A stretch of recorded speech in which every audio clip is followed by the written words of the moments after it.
মৰিগাঁও জিলাৰ কপাহাৰা আঞ্চলিক মাধ্যমিক বিদ্যালয়ৰ হাইস্কুল শিক্ষান্ত পৰীক্ষাত উত্তীৰ্ণ ছাত্ৰ-ছাত্ৰীসকলৰ সম্বৰ্ধনা, নৱাগত আদৰণি সভা, সাংস্কৃতিক অনুষ্ঠান আৰু বঁটা বিতৰণী সভা আজি দিনজোৰা কাৰ্যসূচীৰে অনুষ্ঠিত হয়। তদুপলক্ষে অঞ্চলৰ সমাজকৰ্মী বাবুল চন্দ্ৰ ফুকনৰ সভাপতিত্বত অনুষ্ঠিত সভাৰ উদ্দেশ্য ব্যাখ্যা কৰে বিদ্যালয়ৰ প্ৰধান শিক্ষয়িত্ৰী বিভাৰাণী বৰাই।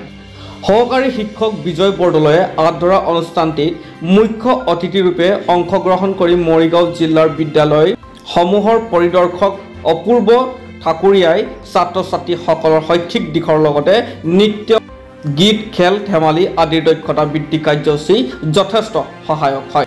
সভাৰ মাজতে 2024 বৰ্ষৰ হাইস্কুল শিক্ষান্ত পৰীক্ষাত উত্তীৰ্ণ ছাত্ৰ-ছাত্ৰীসকলক গামোচা মানপত্ৰৰে সম্বৰ্ধনা জনোৱা হয় আৰু উত্তৰ প্ৰদেশৰ বৰেলীত অনুষ্ঠিত সৰ্বভাৰতীয় স্কুল ভলীবল প্ৰতিযোগিতাত অসমৰ হৈ সুনাম কঢ়িয়াই আনিবলৈ সক্ষম হোৱা কপাহেৰা আঞ্চলিক মাধ্যমিক বিদ্যালয়ৰ পৰা ছাত্ৰী পাপৰি বৰদলৈকো সম্বৰ্ধনা জ্ঞাপন কৰা হয়।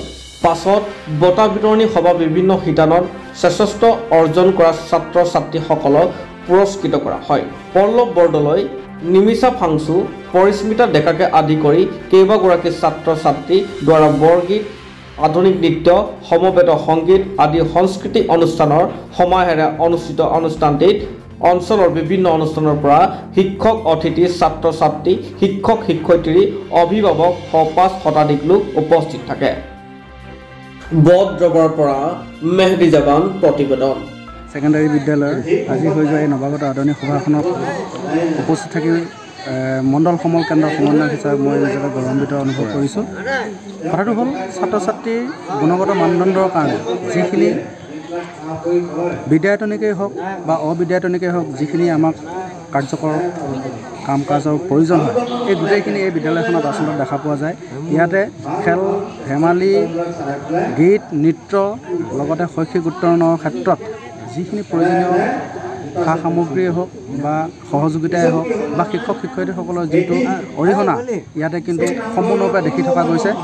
এই ক্ষেত্ৰত ক'বলৈ গ'লে আমাৰ এই কপাহেৰা অঞ্চলৰ প্ৰত্যেকজন ব্যক্তি, আমাৰ সফল ব্যক্তি হিচাপে ক'বলৈ গ'লে প্ৰত্যেকজন ব্যক্তিকে, প্ৰত্যেকজন গাৰ্জেণ্টকে আমি ধন্যবাদৰ পাত্ৰ হিচাপে ল'ব লাগিব।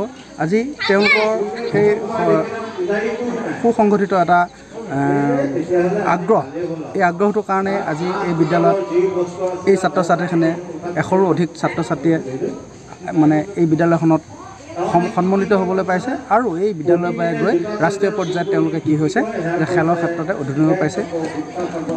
যোৱা বছৰ হাইস্কুল শিক্ষান্ত পৰীক্ষাত এই বিদ্যালয়ৰ পৰা সুখ্যাতি উত্তীৰ্ণ হৈ 79%